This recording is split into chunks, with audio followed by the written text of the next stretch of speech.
বাংলাদেশ ইসলামী ছাত্র শিবির জগন্নাথ বিশ্ববিদ্যালয় ঢাকা কর্তৃক আয়োজিত আজকের বিশ্বজিৎ হত্যার এবং বিচারের দাবিতে মানববন্ধনে উপস্থিত সকল সাংবাদিকদের সালাম, আসসালামু আলাইকুম ওয়া রাহমাতুল্লাহ।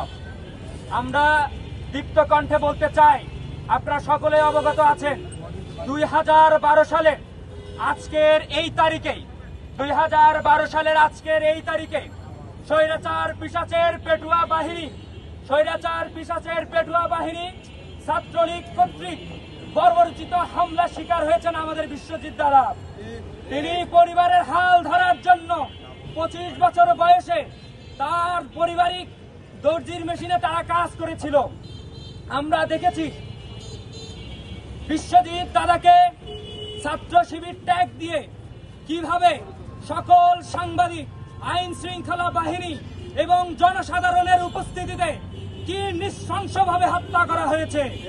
আমরা কি তার বিচার এখনো দেখতে পেরেছি? বিচার যেন এই সরকার দ্রুত করে। আমাদের আর কোনো কিছু চাওয়ার নাই।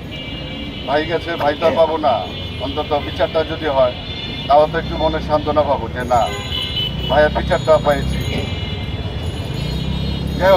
এখানে বলার মতো আমার আর কিছুই নাই। আজ বিশ্ব মানবাধিকার দিবসের আগের দিন দাঁড়িয়ে আমরা বলতে চাই, আমরা চাই না কোনো মানবাধিকারের লঙ্ঘন হোক, গণহত্যাকাণ্ড ঘটুক। মিডিয়ার ভাইদের প্রতি আমাদের বিনীতভাবে অনুরোধ থাকবে, শুধুমাত্র শিবিরের সভাপতি হিসেবে নয়, ছাত্র সংসদের একবার ভিপি প্রার্থী হিসেবে মিডিয়ার ভাইদের কাছে অনুরোধ করি, আপনারা কোনো ব্যক্তি কিংবা কোনো কোম্পানি কিংবা কোনো গ্রুপের মিডিয়া নয়। আপনারা জাতির বিবেক, আপনারা মানুষের কণ্ঠস্বর, আপনারা মজলুম মানবতার আশ্রয়স্থল। সুতরাং যে জুলুম করবে, জালিমের বিপক্ষে আপনার সর্বশক্তি নিয়ে দাঁড়াবেন ইনশাআল্লাহ। যদি আপনারা সহযোগিতা করেন, আমরা জাগ্রত হই, মানুষের বিবেক জাগ্রত হয়, তাহলে এই কেবলমাত্র এই সমাজকে সন্ত্রাস মুক্ত একটি সমাজ প্রতিষ্ঠা করা সম্ভব হবে।